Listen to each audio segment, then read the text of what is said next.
আসসালামাইকুম। South Africa already চলে গিয়েছে দ্বিতীয় রাউন্ডে এবং বাংলাদেশ, নেদারল্যান্ড, নেপাল এবং শ্রীলঙ্কা অলরেডি রয়েছে।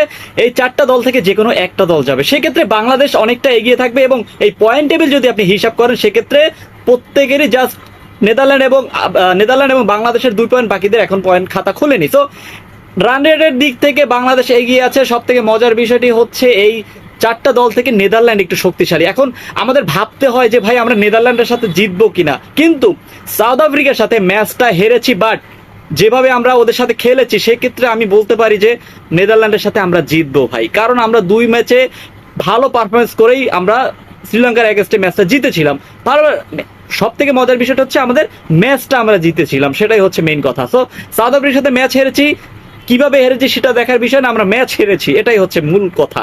সো পয়েন্ট টেবিলের হিসাব যদি আপনি দেখতে যান তাহলে সাউথ আফ্রিকা 1 নম্বর 6 পয়েন্ট, বাংলাদেশ 2 নম্বর এবং নেট রান রেটের কারণে বাংলাদেশ একটু এগিয়ে আছে এবং নেদারল্যান্ড 1 পয়েন্ট। সো আগামী ম্যাচ হবে এগেনস্ট নেদারল্যান্ডের সাথে এবং সেই ম্যাচটি হবে একদম ওই সেম পিচ বলতে আপনার অন্য জায়গায় খেলা হবে সেন্ট ভিনসেন্টে, সেখানে কিনা আপনার ইন্টারন্যাশনাল ক্রিকেট তেমন একটা হয় না, কিন্তু ওই স্পিন পিচ। সো স্পিন পিচের মতো বাংলাদেশের মতো সুবিধা অন্তত আর কেউ নিতে পারে না আমার যেটা মনে হয়, কারণ বাংলাদেশ ওই ধরনের স্লো পিচে সবসময় খেলে আসে। একটা কথা ক্লিয়ার বলতে চাই ভাই, আফসোস থাকবে, আছে এবং সবসময় থাকবে, কিন্তু এন্ড অফ দ্য ডে আপনার খেলাটা শেষ এবং ওই খেলাটা রিসেট করতে হবে আপনার মাথা দিয়া। কিন্তু যদি ম্যাচটা জিততে একটাবার চিন্তা করছেন, আমরা কিন্তু সেমিফাইনালে দ্বিতীয় রাউন্ডে একটা পা দিয়ে রাখতাম এবং সেমিফাইনালের জন্য অনেক বড় একটা কিছু হয়ে যেত। কেননা প্রত্যেকটা গ্রুপে আপনার গ্রুপ চ্যাম্পিয়ন যারা হবে তারা অপোজিট আপনারা গ্রুপ যারা রানার হবে, যার ছোট ছোট টিমগুলো আসবে। সো একদিক থেকে আপনার দেখেন ভারত পাকিস্তানের গ্রুপ থেকে ইউএসএ হয়তো আসতে পারে দ্বিতীয় হয়ে, ওদিকে আবার স্কটল্যান্ড আসতে পারে। সো এইসব ছোটখাটো দেশ যদি আমাদের